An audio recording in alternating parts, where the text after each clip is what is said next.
Bueno, gente, aquí finalmente estamos, nos reencontramos con Joe. Joe, bienvenido. ¿Cómo estás? Hola Inés, ¿cómo andas? Bien, querido, un día complicado. Lamento haberte hecho cambiar de planes. No te preocupes, un placer estar acá. Gracias, querido. Bueno, yo adelanté en el inicio del programa la situación que vivimos, ¿no? Tan lejos y de alguna manera tan cerca de los acontecimientos que ocurrieron los últimos días entre Israel e Irán y la intervención de Estados Unidos que nos dejó muy perplejos por unas horas y quería saber cómo se inició esto y cómo, qué pensás que va a pasar, ¿no? A partir de ahora, que parecería estar muy frágil la situación. Claro, bueno, como ya hemos hecho, lo hemos hablado varias veces en tu programa, a ver, ¿por dónde tomamos esto? Mira, por un lado, digamos, recientemente, concretamente lo que pasó fue que Israel tuvo que remover una amenaza existencial de un holocausto nuclear, ¿verdad? Tenías a un régimen fanático, que ahora vamos a hablar un poquito de ese tema, durante 40 años diciendo que quieren borrar a Israel de la faz del mapa, también por cierto diciendo que quieren borrar a los Estados Unidos y a la civilización occidental, o sea, el mundo judeocristiano del mapa. Y entonces, todo ese tiempo de amenazas y de ataques, porque Irán también durante todo ese tiempo realizó ataques directos e indirectos contra Israel, contra misiones israelíes en el mundo, contra blancos judíos en el mundo, por supuesto, Argentina, AMIA, embajadas, etcétera, que ustedes lo conocen bien. Y más recientemente también entonces tenía pues esa estrategia de crear un ejército de aliados que se llaman los proxies alrededor de Israel, como puede ser Hezbollah en Líbano, Hamas y la Yihad Islámica en Gaza y en Judea y Samaria. Tienes a las milicias iraníes en Irak y en Siria. Por supuesto, el tema del régimen de Bashar el-Assad y de su padre en Siria también cumplían un rol muy importante en este anillo de fuego alrededor de Israel. Y más recientemente también los Houthis, que están a 2.000 kilómetros, poco Sí, tienen que ver sí, con Israel, pero empezaron a lanzar misiles porque son una gente de Irán. sí. Entonces, eso era la estrategia. Y al mismo tiempo, bueno, y también un ataque directo el año pasado, en el 24, tanto en abril como en octubre, lanzaron más o menos 300 misiles balísticos también de Irán a Israel. En ese momento Israel hizo un par de operaciones muy calladas, donde básicamente les pegó muy fuerte a los sistemas SA-300 de los rusos, que son sistemas antiaéreos en Irán. Irán, por supuesto, el régimen dijo que no había pasado nada, que eso fue una retaliación muy suave, que no les hicieron ni rasguños, pero pues ahora vemos que todo eso está conectado. Entonces tienes eso y al mismo tiempo, en simultáneo, todos estos años, Irán estaba tratando de conseguir armas nucleares militares, ¿no? Entonces, porque hay un tema que es la energía nuclear pacífica para temas de energía de la ciudad, etcétera, de las ciudades, y otro tema es ya cuando estás buscando un enriquecimiento uranio, para que entiendas, el enriquecimiento necesario para un programa civil, o sea, pacífico, de un tema nuclear, es 3,67% de enriquecimiento. Y aquí los reportes tanto del organismo de la energía atómica como varios reportes de inteligencia de diferentes países mostraron que Irán tenía ya una cantidad grande enriquecida por encima del 60%. Sí, sí. Para llegar a la bomba tiene que ser 90%. Entonces estaban muy cerca y pues por supuesto Israel no podía darse el lujo de esperar a ver si es que van a realizar sus amenazas y van a tirar esos misiles, de los cuales también había un plan para crear 20.000 misiles en tema de un par de años.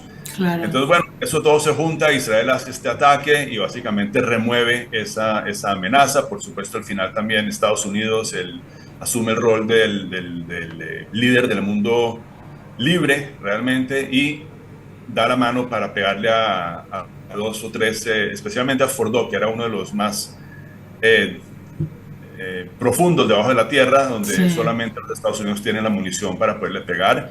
Esto lo que hizo fue realmente acortar el tiempo de esa primera fase de ese conflicto. Claro. Y bueno, eso es lo que hay. Si tú quieres ir ahora, Inés, al tema del origen de ese conflicto y del origen de dónde viene todo esto, sí o sí nos tenemos que ir a 1979, la Revolución Islámica en Irán. Te recuerdo que hasta entonces Irán era un país, como muchos otros, con buenas relaciones con el resto de países, inclusive con Israel tenía muy buenas relaciones, había varios proyectos en conjunto de diferentes índoles. Las mujeres eran libres, podían ir a la playa en bikini, a los homosexuales no se les acosaba, y todo eso cambia en el 79. Y entonces, para entender un poquito eso, también tenemos que irnos sí o sí a estudiar un poquito de lo que es Islam y cómo entonces empiezan a salir unos fanáticos de este tema, como lo son los ayatolas, primero Khomeini y después ahora Khamenei. Entonces, si tú, así para resumirlo, ¿sí? Tienes que irte sí o sí al 570, nace Mahoma en la Meca, ¿verdad? Dice que nació en una... Bueno, de ahí en el 610, a los 40 años, Mahoma recibe su primera revelación, en una cueva, en Hira, y esto de hecho marca, digamos, el inicio del Islam. Luego él, durante 10 años o 12 años, está predicando, ¿sí? De una manera pacífica, tratando de convencer a la gente que se conviertan, y esto básicamente logra convencer como a 150 personas, ¿okay? 150 personas en los primeros 13 años del Islam, de un Mahoma que está predicando de una manera civil, hablando, haciendo, reuniones y charlando, logra convencer a 150. ¿Qué pasa en el 622? Hay un tema que se llama el Hijra, que es básicamente la migración de Mahoma y sus seguidores de Meca a Medina, ¿okay? Y ahí, ¿qué pasa? En un tema de 10 años, de repente tienes 100,000 seguidores. ¿Okay? ¿Cómo pasa eso? ¿Cómo pasa eso? Primero de todo, Islam significa sumisión, la voluntad de Alá, y los seguidores se llaman musulmanes, ¿verdad? Y ellos, digamos, creen en Alá y creen que Mahoma es el último, mejor dicho, tienen que portarse como Mahoma. Entonces, de ahí, digamos, hoy en día se puede hablar, de hecho, hay unos grupos que hablan de lo que ellos mencionan el Islam político. ¿Y qué quiere decir esto? Quiere decir que los 3 textos del Islam, que se llaman la trilogía del Islam, realmente son el Corán, que es, digamos, la palabra literal de Alá para ellos. Luego tienes las siras. El sira básicamente es la historia y la vida, como quien dice, la biografía de Mahoma. Y después el hadith. El hadith son básicamente las tradiciones de Mahoma, ¿okay? Cuando tú combinas estos 3 textos, te das cuenta que hay en la trilogía hay un 51% de los textos, en términos de estadísticas, que hablan es del kafir. ¿Quién es el kafir? El kafir es el infiel, todos los que no somos, digamos, como ellos, ¿okay? Claro. Judíos, cristianos, etcétera. Entonces, y ahí empiezas a entender qué pasa. Y entonces, ¿qué pasó en Medina? Pues en Medina pasó que empezaron a aplicar uno de los conceptos de ellos que se llama el yihad. El yihad es, digamos, el arte, o el yihad es básicamente la guerra santa, ¿okay? Y esa guerra santa para ellos se divide en diferentes tipos de yihad. Está el yihad de la espada, que es un yihad de guerra, es un yihad de terrorismo, ¿okay? Fue el yihad que usaron al principio para llegar de 150 a 100,000 seguidores, haciéndoles una pregunta sencilla: o se convierten a nuestra versión del Islam o les cortamos la cabeza, ¿okay? Entonces eso es el yihad de la espada. De ahí también tienes yihad de migración. Entonces tienes yihad de dinero, tienes yihad político, tienes yihad de las mentiras, que todo esto son conceptos que no sé, necesitaríamos mucho más tiempo, pero son muy importantes para entender lo que pasa. Claro. Si tú sigues lo que pasó después del 622, y la forma como se empezaron a expandir en la península arábica, luego el Medio Oriente, luego el norte de África, la península ibérica, España, Portugal, 100 años después, te das cuenta que la expansión es enorme. ¿Por qué? Porque nuevamente lo estaban haciendo de una forma, digamos, como decíamos, bélica. Y entonces ahí también hay otra cosa, que es quiénes son estos yihadistas que están en este momento mandando a Irán, ¿sí? Desde el 79, quiénes se tomaron ese poder, quién es el ayatollah. Entonces aquí también hay un concepto interesante e importante, que es entender la división y la diferencia entre los chiitas y los sunitas. Claro, ¿sí? claro. Sí, Entonces los sunis son la gran mayoría, son del 85 a más, o el 90% inclusive piensan que es. ¿Cuál es la diferencia? Ellos creen que el califa, el líder de los musulmanes, tenía que ser elegido entre los compañeros de Mahoma, ¿sí? Y entonces ellos aceptan a Abu Bakr como su primer califa. Claro. ¿Qué pasa? Los chiitas o los chiís en español, ellos pensaban que el califa tiene que ser un descendiente directo o relacionado directamente con la familia de Mahoma. Entonces ahí agarran y dicen que al que le tocaba eso era a su yerno y primo, porque era primo y yerno, Ali. Sí. Y a sus descendientes. Entonces, de ahí empieza esta lucha entre ellos, que entre otras, nosotros no sé por qué no ha hecho ecos en los medios, pero la cantidad de muertos que hay entre peleas entre sunitas y chiitas sí, están en los millones de personas, ¿sí? Sí. Solamente Irán y Irak fueron más o menos. Justamente, una de las preguntas que yo quería hacerte era esa, ¿no? ¿Por qué no se difunden las crisis que están padeciendo entre los mismos musulmanes por pertenecer a estos dos grupos étnicos, ¿no? Y sobre todo porque hay una diferencia fundamental que es el fanatismo, el odio, ¿no? De estar construyendo. Yo a Irán lo veo como un exportador de terrorismo, ¿entendés? Y el terrorismo siempre genera una situación de descontrol, de pensar, te digo por lo que pasó en estos días acá en Argentina, todos empezamos a ver de pronto el riesgo nuevo. Y ayer a la noche, no lo puedo confirmar si es verdad o no, ayer a la noche escuché a un representante que estuvo durante el gobierno de Menem, que comentó que Menem se había negado a darle tecnología nuclear a Irán y que fue por eso que se hicieron los dos atentados. No sé si es cierto o no, es la primera vez que lo escucho. Y realmente acá se están protegiendo las escuelas, las instituciones judías, se está teniendo cuidado y supongo que a nivel inteligencia se desarrollarán otros métodos.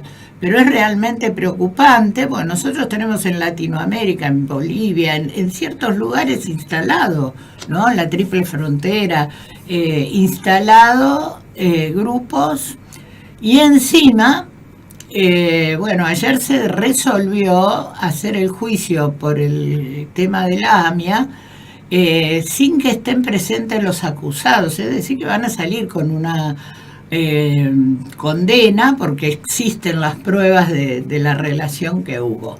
Es realmente preocupante y realmente preocupante que no entiendan que se puede convivir con cualquier persona, con cualquier religión, etnia, lo que quieras, elección sexual, sin tener que matar gente, ¿no? Es algo que en este siglo a mí me impresiona, ¿viste? Yo soy muy sensible a veces, pero la verdad... Claro que sí, eso a cualquier persona moderna del siglo XXI le debería chocar. Claro. Lo increíble es que haya una inmensa mayoría o un grupo tan grande que les cree, ¿verdad? Entonces, ahora, ¿qué es esa revolución islámica que se inicia entonces con el ayatollah Khomeini en el 79? ¿Qué quiere decir la revolución islámica? Es exportar al resto del mundo este tipo de ideas de las que estábamos hablando, ¿verdad? Y entonces, nuevamente, emulando al comportamiento de Mahoma, pero de una manera literal, ahí también puedes entender, por ejemplo, las acciones del 7 de octubre de Hamas en Israel. Todo lo que ellos hicieron, cortar cabezas, violar a las mujeres, desmembrar personas, ser cruel, todo ese tipo de cosas los chicos, ¿no? Están escritas en el libro. Ellos están emulando lo que un buen musulmán en su versión de esto debería estar haciendo. Entonces, ¿cuál es la exportación? Llevar eso al mundo. ¿Por qué el fanatismo con Israel? Porque en su plan de hacer este califato mundial, como lo hemos hablado aquí varias veces, la primera estación o el primer obstáculo que ellos tenían era Israel. ¿Por qué? Porque está ahí en su barrio, ¿sí me entiendes? En su región. Ellos querían primero que todo agarrar y terminar de apoderarse o de ser el hegemón en la zona del Medio Oriente. Entonces Israel era un pedacito de tierra, digamos, con valores occidentales judeocristianos. Primero que todo hay que borrarlos a ellos, ¿verdad? Entonces, por eso es que vemos todo este esfuerzo de ellos por primero borrar a Israel del mapa, como lo vienen prometiendo, para luego poder ir, entre otras, Israel es el Satanás pequeño en su diálogo, ¿verdad? Para luego poder seguir al Satanás grande, que es Estados Unidos y el resto del mundo. Sí. Por eso también estaban muy empeñados en tener un programa de misiles balísticos que no solo llegan a Israel y a Europa, sino que en sus últimos diseños podían llegar también a la costa este de Estados Unidos, porque ese es el siguiente plan. Claro. Ahora, otro tema que hay que entender, Inés, y que es muy difícil para nosotros como gente normal del siglo XXI entenderla, es que ellos ven su rol en todo este yihad, en toda esta lucha, en esta guerra santa, como ellos la ven, ¿verdad?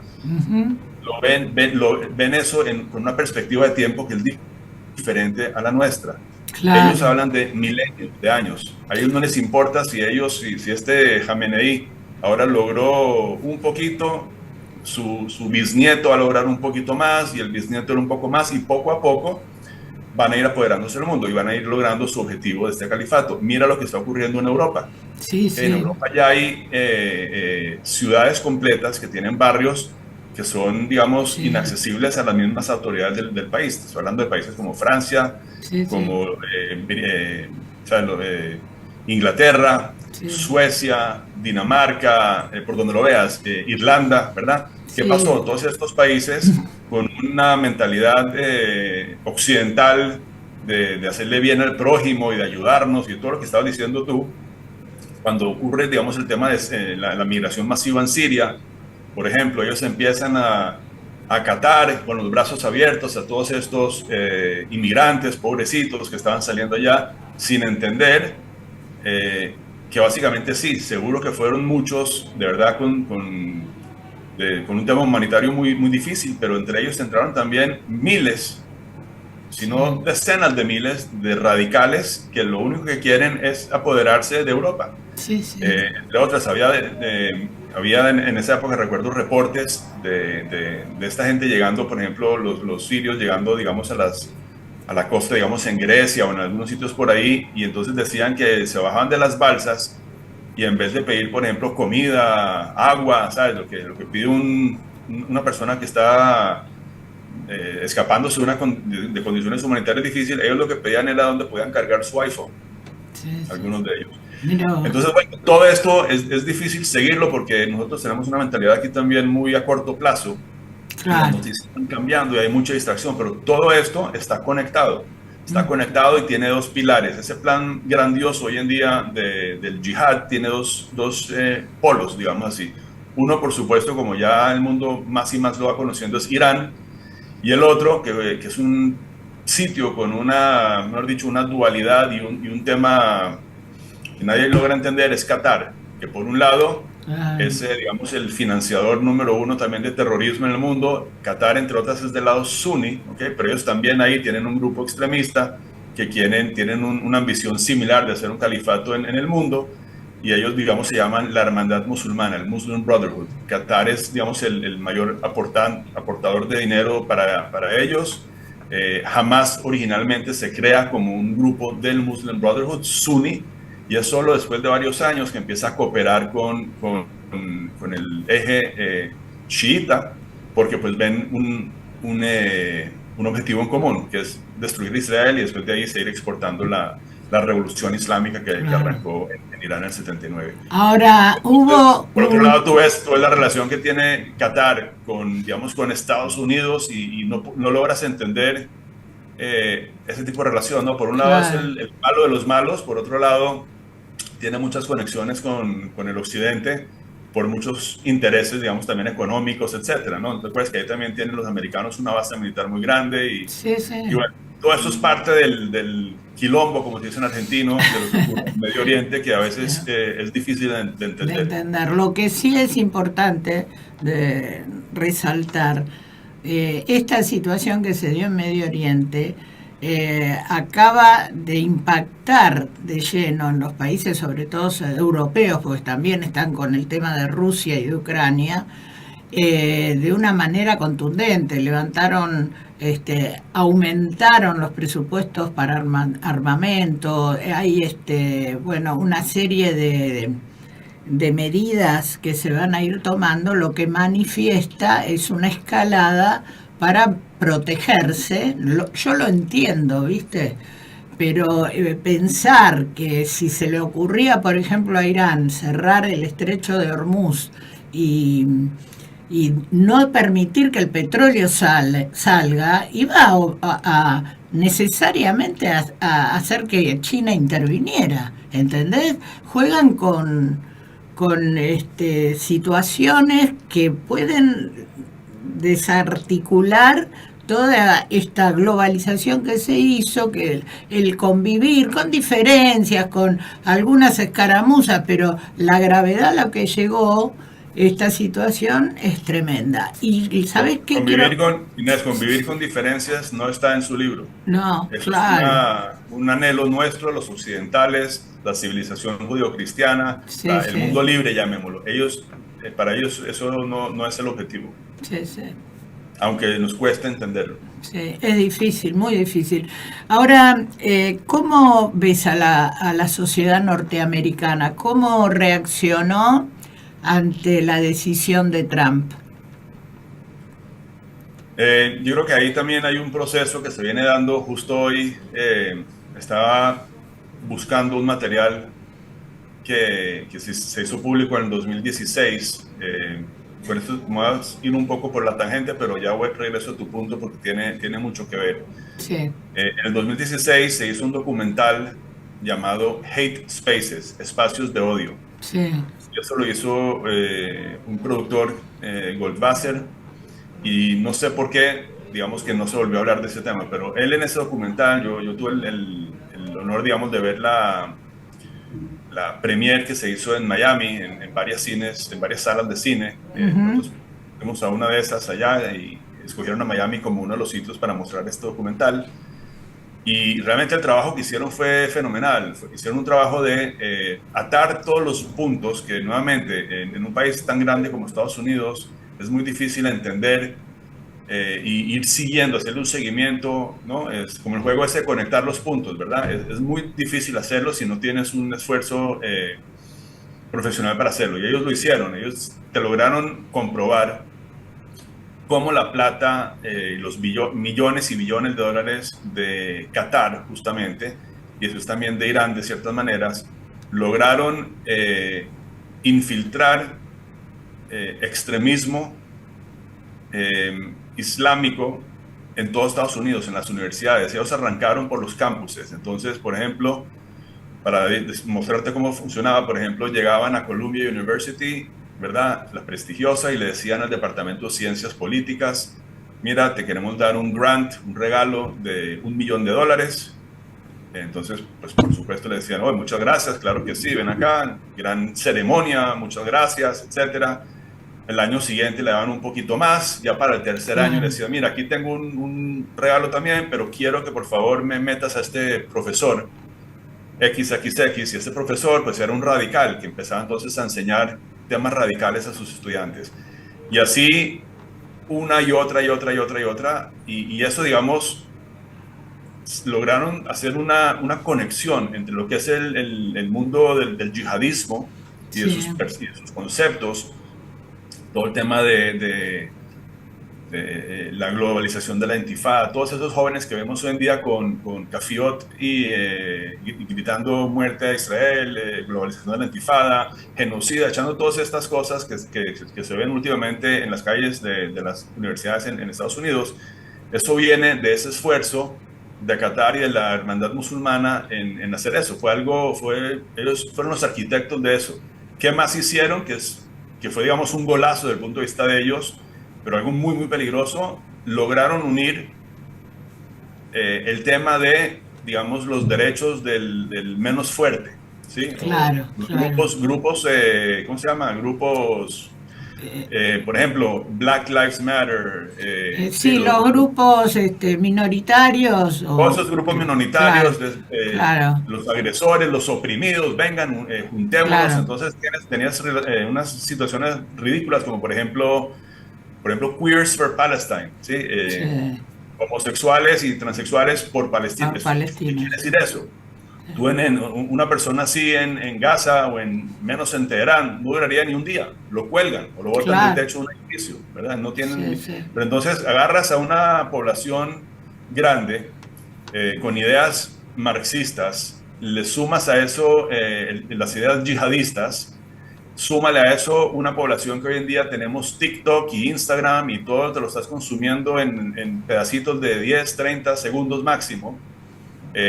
Pídeles que estudien realmente la historia, muy pocos la conocen, y entonces la parte ideológica dice, un momento, si yo soy una persona buena porque apoyo a las personas oprimidas. claro. Entonces, si yo apoyo a las personas oprimidas, pues tengo que apoyar a estos y a estos y a estos y a estos. O sea, hay todo un tema ahí que es complejo, ¿sí? Que yo ni lo logro entender todavía muy bien, pero que va por ahí la cosa, donde al Sí, final de cuentas tienes un rebaño de ovejitas que ni saben en muchos casos. Por ejemplo, yo estuve en Argentina a fines del año pasado, sí, ¿sí? Y recuerdo haber ido a una manifestación que hubo de algún tema argentino, creo que había, ¿cómo se llama eso? Los sindicatos o no sé cómo se llama. Y sí, recuerdo haber visto gente con banderas palestinas. sí, Yo me sí, les acerqué y les conversé y no tenían ni idea qué era lo que tenían en la mano. Alguien fue, se las dio y ellos estaban parados. claro, Inclusive les pedí claro. que si me regalaba una. Te aclaro algo acá. Cuando se empezaron a ver las manifestaciones en Palestina en contra de Hamas, la gente dejó de estar tan expuesta con el tema de Palestina como hacían al principio. Es como que se pudo ver que el pueblo palestino no está de acuerdo con lo que los dirigentes de Hamas, que es un grupo terrorista que está en el poder, haya iniciado el ataque a Israel y las consecuencias que eso trajo, ¿no? Vos nombraste a los hutíes, nombraste montones de grupos que sigo pensando que Irán exporta terrorismo, y que no se habla claramente de esto. Por eso a mí me resulta interesante ir hablando a medida que van sucediendo las cosas.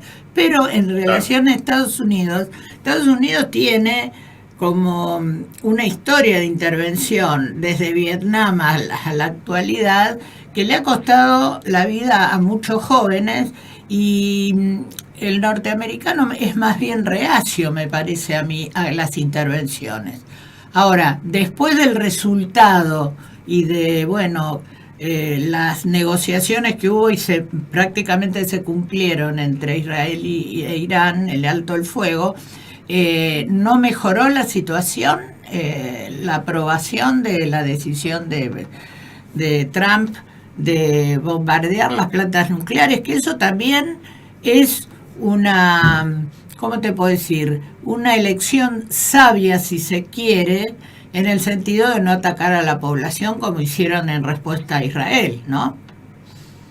sí, yo creo que sí. Yo creo que hoy en día, no he visto encuestas, pero yo me atrevería a pensar que la mayoría de los americanos apoyaron eso porque entienden que básicamente Estados Unidos actuó como, nuevamente, como el líder del mundo libre. Sí, Lograron pegarle a un blanco que, ojo, que Israel, y pongámoslo clarito, Israel hizo el 98% del trabajo, sí, ¿verdad? sí, sí. Llegó a Estados Unidos, tiró 3 bombas, no hubo botas en el suelo, boots on the ground, que era lo que la gente americana, el pueblo no Ujú, quería, ¿verdad? claro, Sino fueron una misión de varias horas de vuelo y luego soltaron unas municiones muy específicas sí, que sí, fueron creadas hace 15 años precisamente para ese búnker que tienen ellos en Fordo.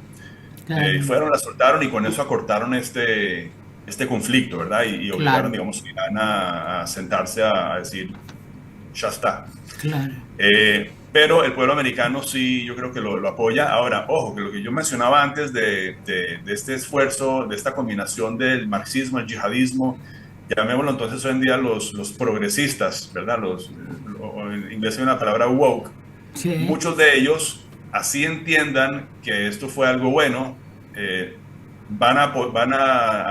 digamos, no apoyarlo por el simple hecho de que el presidente Trump fue el que lo dijo. Entonces, hoy en día también, vuelvo te digo, hay unos rebaños del pueblo donde hacen unas acciones que son ridículas porque es como dispararse ellos mismos en el pie. Ciegamente, sin entender el tema, como que los líderes de estos rebaños les dicen, ustedes tienen que protestar, tienen que pararse con esta bandera, tienen que ir a decir que eso está mal, y eso es lo que estás viendo.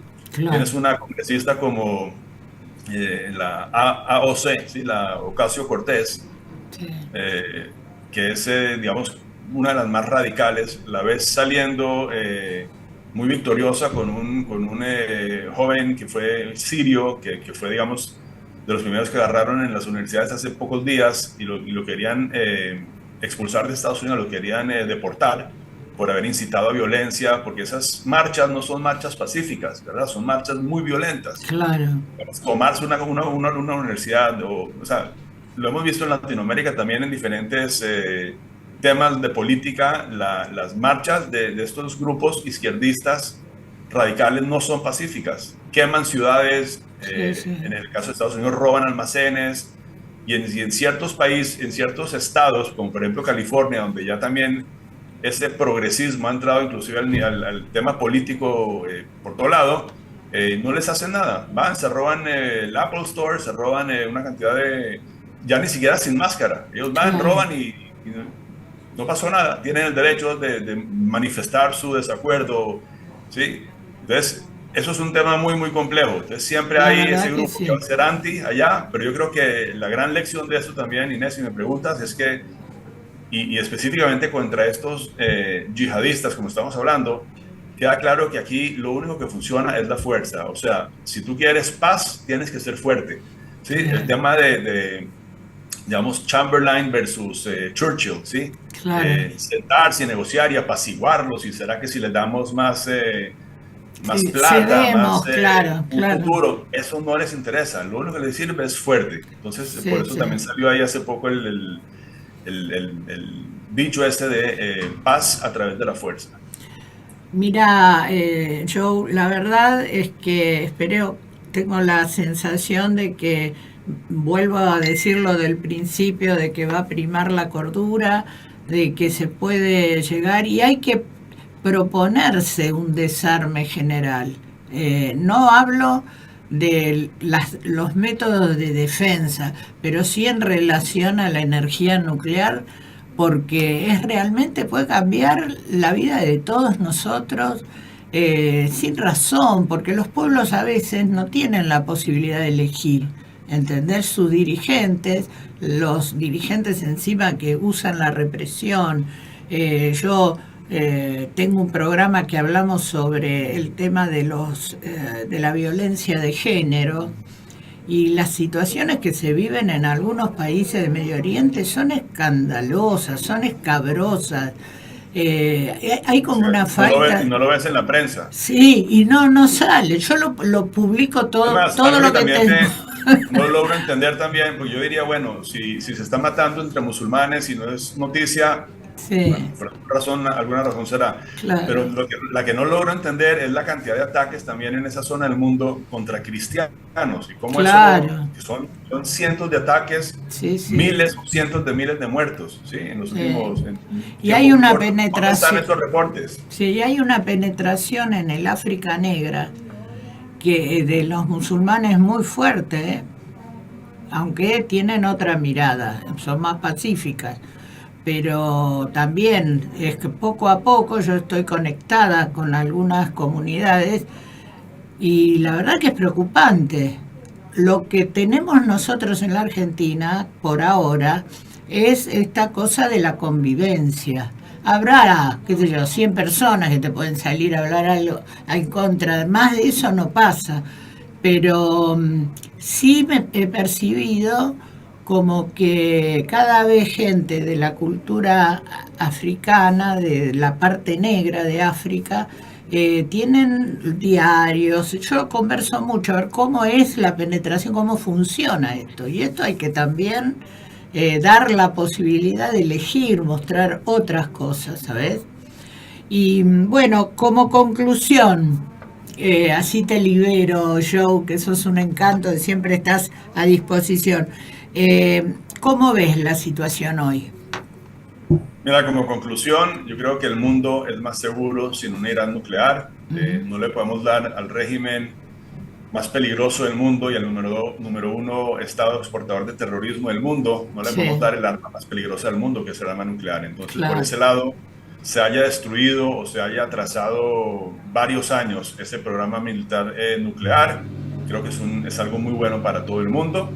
Y aquí también algo que no mencionamos para otro programa es todo Sí, el tema de la oportunidad histórica que hay para el pueblo de Irán, que en su gran mayoría, realmente es un pueblo que ha sido secuestrado por este régimen sí, de sí, fanáticos sí. y son gente que se lo quieren sacar de encima. Así que ojalá con un régimen ya muy debilitado, ¿sí? Ojalá que surja ese liderazgo interno o que logre Claro. salir y que sea también apoyado por liderazgo iraní externo, que hay varios candidatos, y Ujú. por el mundo, que los ayudemos a los iraníes a sacarse de ese Sí, cáncer que los lleva oprimiendo 40 años, sobre 45. todo que venían de otro tipo de mundo. Yo me voy a despedir, querido, y voy a dejar, voy a pasar dos videitos, y después si querés los ves. Uno es de la época en que Frank Sinatra fue a dar un recital en Irán y se ve al público, a las chicas, a los varones, cómo se vestían y cómo estaban. Y otro, como adelanté, es la opinión de un judío iraní que vive en Israel y tiene ese corazón grande de vivir en una hermandad, ¿viste? De haber sido criado en un territorio y no poder volver a ingresar. Entonces yo te agradezco un montón y vamos con los dos videitos. Un cariño.